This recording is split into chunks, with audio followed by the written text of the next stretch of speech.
नमस्कार। इस खास बुलेटिन में, खास डिबेट में आप सभी का स्वागत है। मैं हूं डॉक्टर अवधेश मिश्रा। छत्तीसगढ़ में एक बात की चर्चा लगातार हो रही है कि 2005 से शुरू हुए सलवा जुडुम, जिसका फैसला सुप्रीम कोर्ट ने 2011 में दिया, उसको लेके 2025 में चर्चा होने लगी कि आखिरकार जिस बी सुदर्शन रेड्डी को इंडिया गठबंधन ने, विपक्ष ने उपराष्ट्रपति का उम्मीदवार बनाया है, उनके एक जजमेंट की वजह से छत्तीसगढ़ ही नहीं पूरे देश में 2020 में जिस नक्सलवाद का खात्मा हो जाना था वो आज तक जारी है। इस बयान के बाद छत्तीसगढ़ में बयानों की बौछार हो चुकी है। दोनों ही राजनीतिक दल एक दूसरे पर वार पलटवार कर रही है और सवाल यही कि सलवा जुडुम की आंच 2025 में क्यों बन गई सियासी फांस। आज इसी गंभीर विषय पे करेंगे चर्चा, लेकिन उससे पहले देख लीजिए ये खास रिपोर्ट।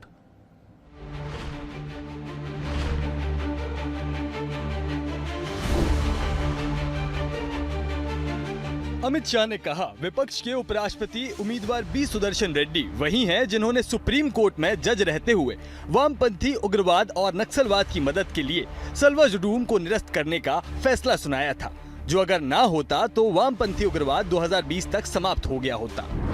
देश की नजरें कौन होगा उपराष्ट्रपति के सवाल पर टिकी हैं, लेकिन सियासत में गंभीर आरोपों का दौर चल रहा है। उपराष्ट्रपति के लिए कांग्रेस उम्मीदवार बी सुदर्शन रेड्डी का छत्तीसगढ़ एंगल भी बीजेपी ने रख दिया है। बीजेपी ने कहा है कि जब कांग्रेस के उम्मीदवार सुप्रीम कोर्ट में न्यायाधीश थे, तब उन्होंने सलवा जुडुम के खिलाफ आदेश पारित किया था, जिससे छत्तीसगढ़ में नक्सलवाद आदिवासियों और युवाओं दोनों पर हावी हो गया। अगर ये निर्णय नहीं होता तो देश में 2020 में ही चरमपंथियों का सफाया हो जाता।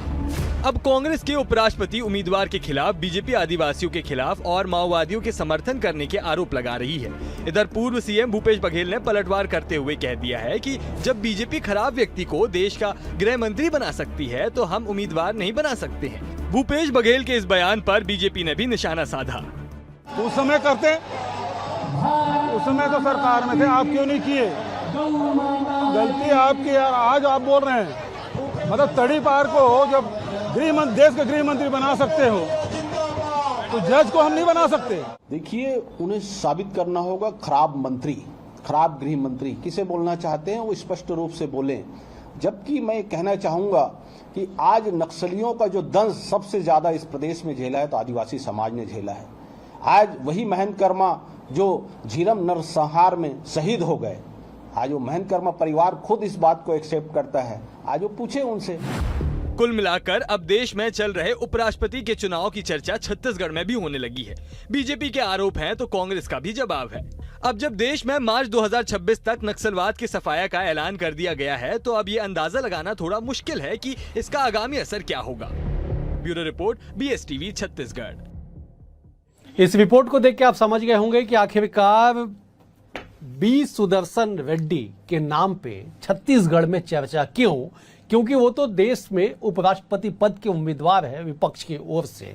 चलिए इस पर चर्चा का सार आपको पहले समझा देता हूं, फिर मैं चर्चा की शुरुआत करता हूं। दरअसल छत्तीसगढ़ में सलवा जुडुम अभियान जो चलाया गया, उसको लेके सुप्रीम कोर्ट ने 2011 में जजमेंट दिया, जिसके बाद सलवा जुडुम पर न केवल रोक लगी बल्कि जो एसपीओज बनाए गए थे उनके हथियार भी वापस लिए गए। काफी लंबी कहानी है, लेकिन आज अचानक इसकी चर्चा होने लगी 2025 में। इस गंभीर विषय पर फिलहाल करते हैं चर्चा। दो खास वरिष्ठ मेहमान हमारे साथ मौजूद हैं। मेहमानों का परिचय सबसे पहले आपसे करा देता हूं। बीजेपी की ओर से उज्जवल दीपक जी हैं, वरिष्ठ नेता हैं, प्रवक्ता हैं पार्टी के। उज्जवल जी, बहुत स्वागत है आपका।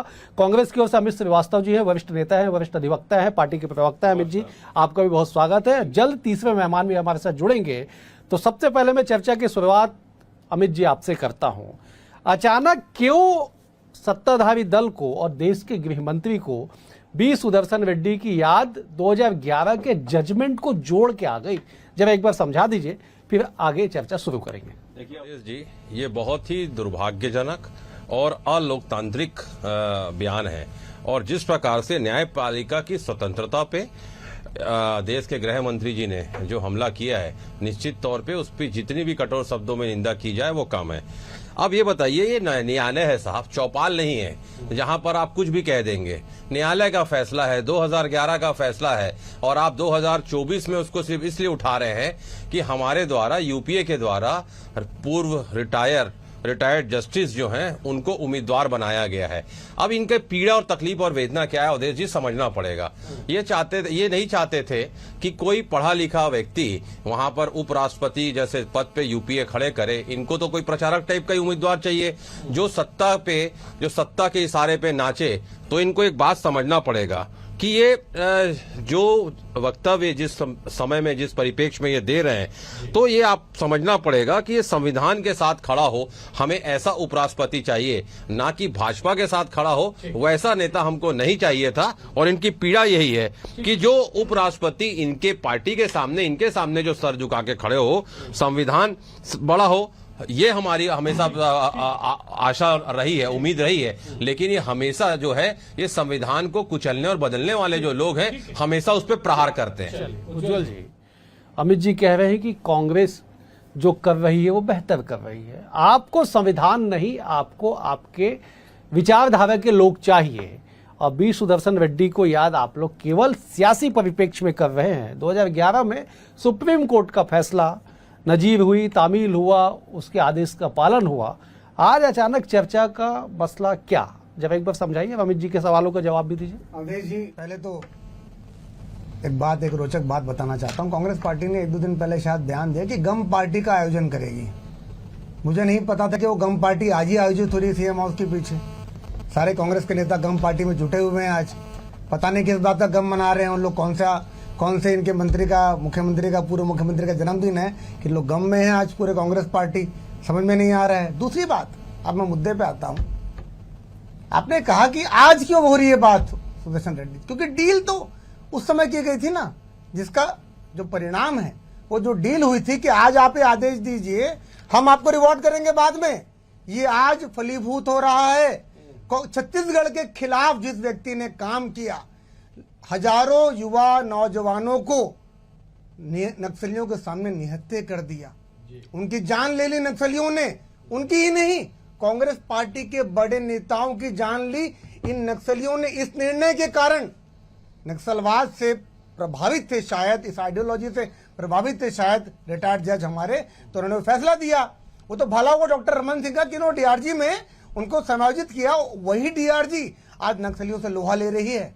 आप देखिए, और आप समझिए डील कैसे हुई थी। भूपेश बघेल जी क्यों विरोध करेंगे? महासचिव है पार्टी के, छत्तीसगढ़ के खिलाफ काम किया था जज ने, उसके बावजूद उनके दावेदारी का समर्थन करना मजबूरी है, क्योंकि झीरम घाटी में अगर छत्तीसगढ़ के लालों की हत्या नहीं हुई होती तो आज भूपेश बघेल मुख्यमंत्री नहीं बन पाते।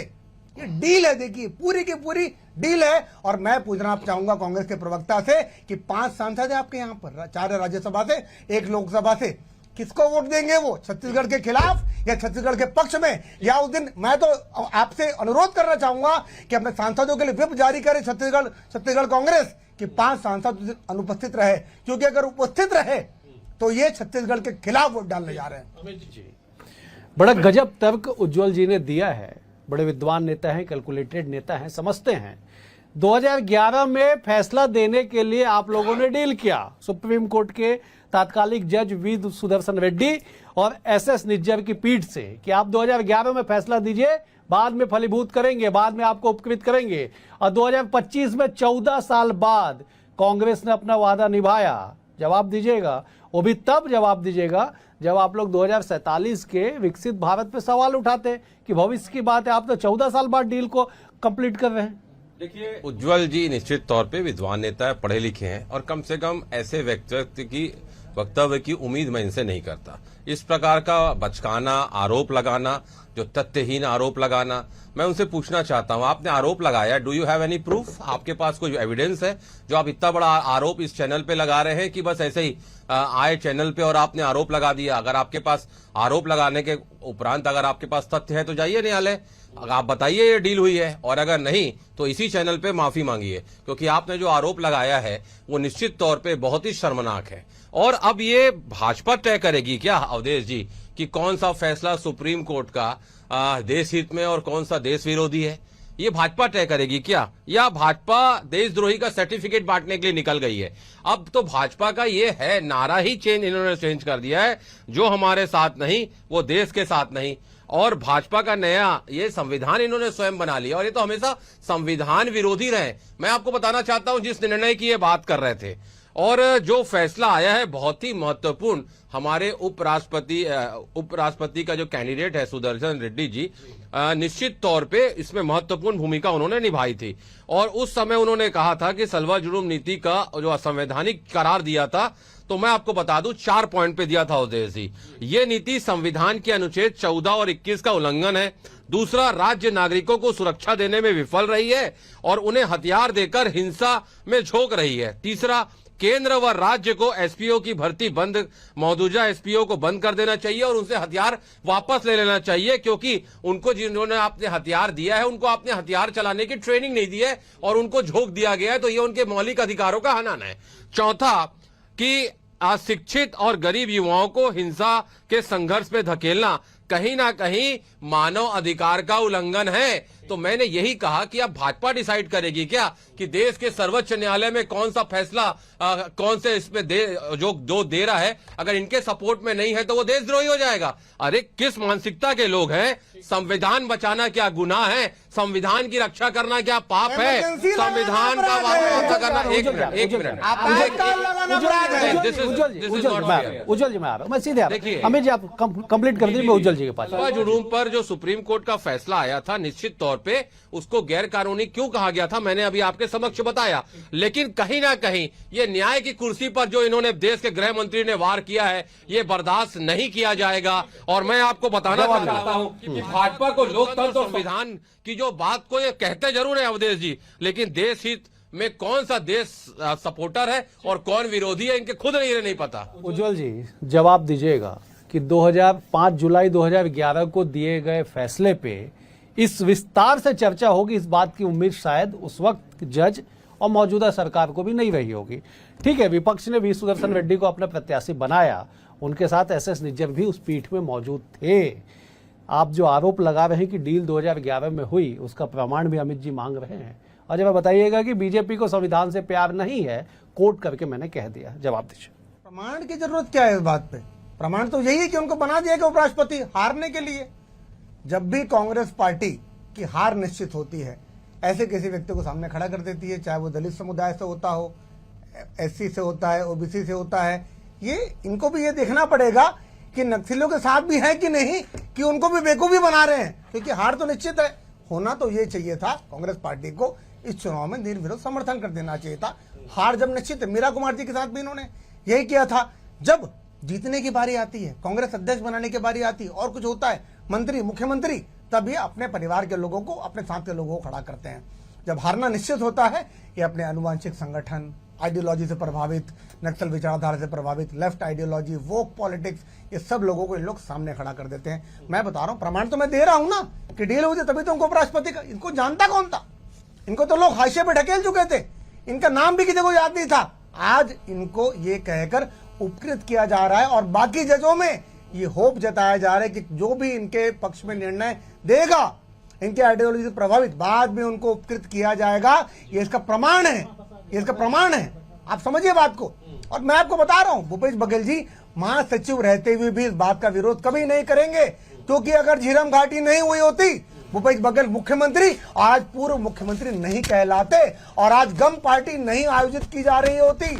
साफ साफ बयान है, साफ साफ आरोप है। इस बात का मुझे बताइए, प्रमाण आप दीजिए ना मेरे को कि डील नहीं हुई थी। छत्तीसगढ़ के खिलाफ जिसने काम किया, उसका समर्थन आप क्यों कर रहे हैं? उसको उपराष्ट्रपति पद का पहले आपने हामिद अंसारी को बनाया, पूरी दुनिया ने देखा कि उनका संगठन किस संगठन से रिश्ता नाता था, किस समुदाय की वो बात करते थे। और आज 5 सांसद कांग्रेस पार्टी के कि अगर आपने को वोट दिया तब छत्तीसगढ़ विरोधी कहलाए जाएंगे। मैं फिर से बोल रहा हूँ, मैं लौट रहा। हमारे साथ तीसरे मेहमान बेहद वरिष्ठ पत्रकार जुड़ चुके हैं, सुरेश महापात्रा जी। बड़ी बात यह है और अच्छी बात यह है कि आप खुद दंतेवाड़ा से आते हैं, उस दंतेवाड़ा से आते हैं जो सलवा जुड़ूम का साक्षी है।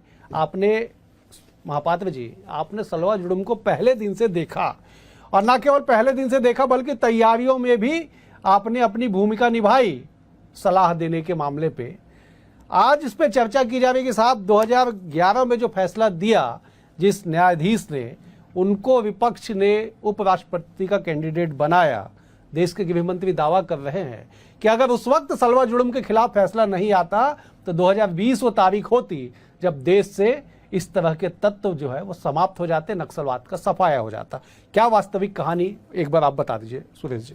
देखिए, सलवा जुर्म को लेकर के जो सुप्रीम कोर्ट का जो फैसला है उसको दो तरह से दिखने की जरूरत है।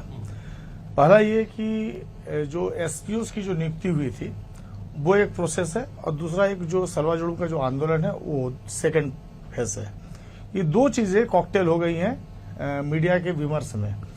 हमें ये देखना पड़ेगा कि सलवा जुर्म जिस उद्देश्य से चल रहा था जमीन पर, वो उसका उद्देश्य ये था कि शांति के लिए एक अभियान था जिसका नेतृत्व जो है महेंद्र गर्मा जी कर रहे थे, और वो काफी देर तक सोचने विचारने के बाद उन्होंने इसका नेतृत्व संभाला था। करीब 20-25 दिन के बाद वो शामिल हुए थे, और सरकार ने उस समय नेता प्रतिपक्ष होने के बावजूद पूरा समर्थन दिया था इस बात को लेकर के कि चलो नक्सलवाद के खिलाफ कोई एक अभियान चल रहा है और लोग स्वस्फूर्त तरीके से आ रहे हैं, तो उस अभियान को लेकर के जो सुरक्षा है, लोगों की जो व्यवस्थापन की जो बात है और जो तमाम चीजें हैं, उसको लेकर के सरकार ने अपनी स्ट्रेटेजी में ये दिया कि जिनको भी भय है यदि वो सड़क किनारे आ रहे हैं तो उनके लिए कैंप बना करके उनके लिए व्यवस्था की जाए।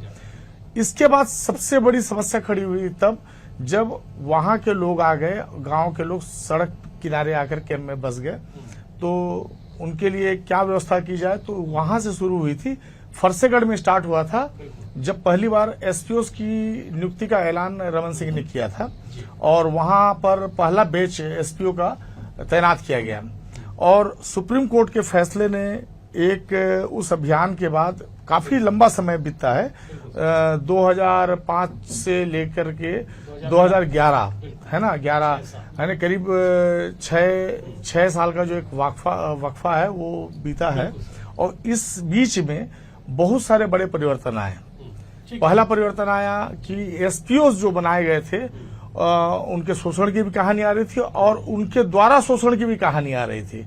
दो तरह की चीजें थी। ठीक है सुरेश जी, बड़ी लंबी कहानी है। मैंने स्टार्टिंग में कहा था एक लाइन जो देश के गृह मंत्री जी ने कही कि साहब अगर उस दिन सुप्रीम कोर्ट में नंदी सुंदर बनाम छत्तीसगढ़ सरकार के इस फैसले में सलवा जुर्म के खिलाफ फैसला नहीं आता तो 2020 में नक्सलवाद समाप्त हो जाता। क्या हकीकत?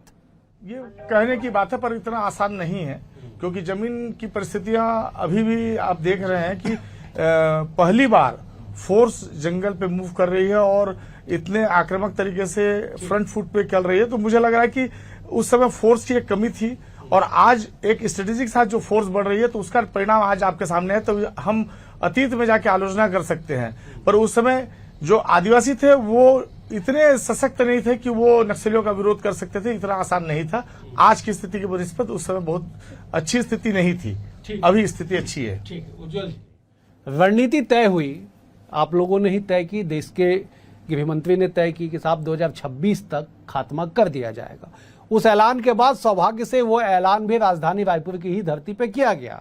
उस ऐलान के बाद लगातार रणनीतियां बदली, प्लानिंग का पार्ट बदला, एग्जीक्यूशन बदला, डिप्लॉयमेंट बदला, सारी कहानी बदल गई। अब परिणाम हम सबके सामने है कि किस तेजी से सुरक्षा बलों के द्वारा अभियान चलाया जा रहा है और जगहों को खाली कराया जा रहा है और वहां पे सुरक्षा कैंप भी स्थापित किया जा रहा है। क्या वास्तविक में गैर सियासी, क्योंकि छत्तीसगढ़ की नब्ज की बात है, छत्तीसगढ़ के लिए सबसे बड़ी समस्या के तौर पे नक्सलवाद है, गैर सियासी, क्या वास्तविक में ऐसा लगता है कि अगर केवल सलवा जुर्म चालू रहता तो आज स्थितियां 2020 में सब सामान्य हो जाती? अभी नक्सलवाद की समस्या के साथ दो बातें, एक है फिजिकल वायलेंस और एक है विचारधारा। विचारधारा कहीं ना कहीं लंबे समय तक शायद रहे, उसको भी हम तोड़ने में सक्सेसफुल होंगे। सलवा जुर्म अगर उस समय 2020 में जब 2020 तक माननीय गृह मंत्री अमित शाह जी ने कहा कि वो खत्म हो चुका होता, क्यों उन्होंने कहा आपको इस पर विचार करने की जरूरत है, क्योंकि विचारधारा को समाप्त करने में वो एक प्रभावी भूमिका निभाता। भले ही हमारे जवान उस समय उतने सशक्त नहीं थे, ज्यादा फोर्स होती है। आज फोर्स पूरी दमदारी से अंदर घुस रही है, कैंप बना रही है, सड़कें बना रही है, और उनका मुकाबला शायद हमारे जवान उतने सशक्त नहीं थे। पर जो नक्सलियों का उद्देश्य है ग्रामीणों को बहलाना, फुसलाना, पंचायत में उनका कत्ल कर देना, हत्याएं कर देना, उन सबसे निजात हमको शायद मिल चुकी होती अब तक, और वो शायद उनकी कमर तोड़ने पे ज्यादा असर डालता, क्योंकि जिनके लिए वो तथाकथित रूप से सामने आते कि हम जल जंगल जमीन की लड़ाई लड़ रहे हैं, जब उसी जल जंगल जमीन वाले आदिवासी भाई, वनवासी भाई आपके अगेंस्ट खड़े हो जाएं, उससे बड़ी हार नक्सलवादियों की नहीं होती। आज ये सरकार बनाम नक्सली है, उस समय जनता बनाम नक्सली होता तो उसी विचारधारा को लेके माननीय गृह मंत्री जी ने शायद वो बात कही है, शायद वो ज्यादा प्रभावी होता। कोर्ट ने जो जजमेंट दिया उसके एक बिंदु में अमित जी भी कह रहे थे कि अनुच्छेद 14 और 21 का जिक्र किया गया, समानता और जीवन जीने का अधिकार, कहा गया कि इसका उल्लंघन है। आप ऐसे नॉन ट्रेंड पर्सन को, ऐसे स्थानीय युवकों को हथियार देके प्रशिक्षित करके उन्हें नक्सलियों से लड़ने भेज रहे, वो समानता और जीवन जीने के अधिकार का उल्लंघन है। कैसे उसकी समीक्षा की जाएगी कि पूरा का पूरा गलत था? मुझे ये समझ नहीं आता उदय जी कि हम अधिकारों की बात जब करते हैं तो एक ही तरफ के अधिकारों की बात हमेशा हम क्यों करते हैं? मानव अधिकार है तो क्या आम युवाओं के, वहां के रहने वालों के, वहां के बच्चों के क्या अधिकार नहीं है? क्या उनको शिक्षा का अधिकार नहीं? क्या उनको पुल पुलिया सड़क का अधिकार नहीं था? ये नंदिनी सुंदर जिन्होंने केस लगाया था, क्या जब नक्सलियों ने वारदात की झीरम घाटी में, तो क्या उन्होंने कोई रिट याचिका दायर की थी? क्या कोई पीएल फाइल किया था? क्या ये कहां थे रेड्डी जी उस समय जब उन्होंने इतना जब प्रभावित थे आइडियोलॉजी से, नक्सल आइडियोलॉजी से, कहां थे? क्यों इन्होंने सुओ मोटे कोई कॉग्निजेंस लिया? क्यों नहीं, अगर वो रिटायर भी हो गए थे, क्यों नहीं उन्होंने रिट याचिका दाखिल की वहां पर कि उनके राइट का उल्लंघन है? कांग्रेस के नेता कहां थे उस समय जो पक्ष लेते हैं आज वहां पर? और जो 3 सांसद बाहर से बने हुए हैं, मैं तो पूछना चाहूंगा कब उन्होंने बयान दिया नक्सलियों के खिलाफ? कब वो छत्तीसगढ़ में रहते हैं? अमित जी, जितनी कानून की बात हो रही है, हम तीनों में आप एक्सपर्ट हैं, आप विधि विशेषज्ञ हैं, ज्ञाता हैं, अधिवक्ता हैं, वरिष्ठ। जब बताइए ना, अनुच्छेद 14 और 21 का जिक्र जिसका किया गया, आपने भी इस बात को उल्लेख किया, उज्जवल जी का सवाल जायज है कि केवल एक तरफ के ही आपको समानता और जीवन जीने का अधिकार क्यों दिखाई पड़ता है? दूसरा पक्ष भी तो बड़ा है जो कहीं ना कहीं डार्क है, उसको भी तो देखना पड़ेगा, समझना पड़ेगा कि जज के फैसला जो सुप्रीम कोर्ट के फैसले आते हैं वो संविधान के दायरे में आते हैं, तथ्यों के आधार पे आते हैं, ना कि वो किसी पार्टी की विचारधारा पे आते हैं। उज्जवल जी ने जो कहा तो मैं आपको बता दूं कि सलवा जुड़ूम पर जो सुप्रीम कोर्ट का फैसला संविधान आधारित था और सुप्रीम कोर्ट ने स्पष्ट कहा था, क्योंकि ये गैर कानूनी इसलिए कहा था क्योंकि यह आदिवासियों को बिना प्रशिक्षण और संसाधन के माओवादियों हिंसा से लड़ने के लिए इस्तेमाल कर रहा था, इसलिए उन्होंने कहा था ये संविधान के खिलाफ है, उनके मौलिक अधिकारों का हनन है। रही बात, अभी आप कह रहे थे कि 2020 तक गृह मंत्री जी ने कहा कि खत्म हो जाता नक्सलवाद, तो कहीं ना कहीं न्यायपालिका को उसके जिम्मेदार ठहराना, कहीं ना कहीं देश के सर्वोच्च पद पर बैठे हुए गृह मंत्री जी ने जो कहा है कि खात्मा हो जाएगा, कहीं ना कहीं ये आड़ लेने वाली बात है, बचकाना अभियान है। और 11 साल में से तो केंद्र में आपकी सरकार है, तो नक्सलवाद के खात्मा के लिए अभी तक क्यों नहीं आपने कहा? क्या बस ये बहाना बनाने वाली बात है? और मैं आपको बता दूं कि जब से हमने उपराष्ट्रपति पर सुदर्शन रेड्डी जी को हमारी पूरी पार्टी ने, जो यूपीए ने खड़ा किया है, तो उस समय से आप समझ लीजिए इनको चाहिए था सत्ता के सामने सर झुकाने वाला व्यक्ति, संविधान के सामने वाला अगर सर झुकाने वाला व्यक्ति को हमने खड़ा किया है तो इनकी पीड़ा और तकलीफ यही है। सुप्रीम कोर्ट का कोई भी फैसला, जैसे मैंने आपको कहा कि वो तथ्यों पर आधारित होता है। एक मिनट देखिए, हमने कहना कि जब सुप्रीम कोर्ट के जो फैसले होते हैं वो भाजपा तय नहीं करेगी कि और भाजपा के जो कांग्रेस तय करेगी। सुन लीजिए, हमने तो कहा ही नहीं, कुछ भी कहना। आप तो पढ़े लिखे हैं, ठीक है, वक्ता मत कीजिए, आपकी क्रेडिबिलिटी खराब हो जाएगी। जी, मैं कंप्लीट कर लूं कि देखिए ये भारत देश है साहब, ये भारत देश बहुत विशाल देश है, सत्ता की जागीर नहीं कि देश के गृह मंत्री चौपाल की तरह बात करें, उनको अपनी ग्रेविटी मेंटेन करना चाहिए। If you are a home minister of our nation, you should maintain your gravity first. एक सवाल बहुत संक्षेप में जवाब दीजिएगा, मुझे समाप्त करना है। इस गंभीर और बेहद लंबे विषय पे जब देश के गृह मंत्री ने सवाल उठा दिया, इसके बाद क्या विपक्ष की रणनीति में कोई बदलाव होगा? बिल्कुल भी नहीं होगा, बल्कि उनको माफी मांगनी चाहिए, उनको माफी मांगनी चाहिए कि आपने एक कोर्ट के फैसले पे आज 11 का फैसला आप 25 में सिर्फ इसलिए उठा रहे कि वो उम्मीदवार हो गए। मुझे समाप्त करना। उज्जवल जी 10 सेकंड में कमेंट करिएगा साहब। आपातकाल लगाने वाली पार्टी के प्रवक्ता अगर संविधान की बात करते तो शर्म से डूब मरना चाहिए यहाँ पे, ठीक है। दूसरा, इनके एलओपी जो है वो चुनाव आयोग के अधिकारियों को खुलेआम धमकी देते हैं कि रिटायरमेंट मांग के छोड़ेंगे नहीं। ठीक है, और ये ठीक है, उम्मीद करते हैं। ठीक है उज्जवल जी, मुझे समाप्त करना है, मुझे समाप्त करना है, मुझे समाप्त करना है, ठीक है, राहुल गांधी जी के लिए अलग कानून, मुझे अनुराग ठाकुर के लिए अलग कानून नहीं चलेगा। मुझे समाप्त करना है, मुझे ठीक है, मुझे समाप्त करना है, जनता समझ रही है। ठीक है, ठीक है उज्जवल जी, उज्जवल जी अमित जी, उज्जवल जी अमित जी, उज्जवल जी अमित जी, उज्जवल जी अमित जी, मुझे समाप्त करना है, उज्जवल जी अमित जी, उज्जवल जी अमित जी, मुझे समाप्त करना है, मुझे समाप्त करना है। आप तीनों मेहमानों का बेहद शुक्रिया, अमित जी आपका शुक्रिया, उज्जवल जी आपका शुक्रिया, सुरेश जी आपका भी बहुत बहुत शुक्रिया। कुल मिला के इस बात को समझिए कि एक ऐसा गंभीर विषय है जिसे सलवा जुर्म के तौर पे सुलझाने की कोशिश की गई, लेकिन मामला और उलझ गया। सुप्रीम कोर्ट ने निर्णय दिया, 2025-14 साल बाद ये अचानक सियासी फांस बन गया। इसका आगामी असर क्या होगा, देश और प्रदेश की जनता बखूबी उस पर नजरें टिकाए बैठी हुई है। फिलहाल इस चर्चा में इतना ही। आप बने हुए BSTV के साथ। नमस्कार।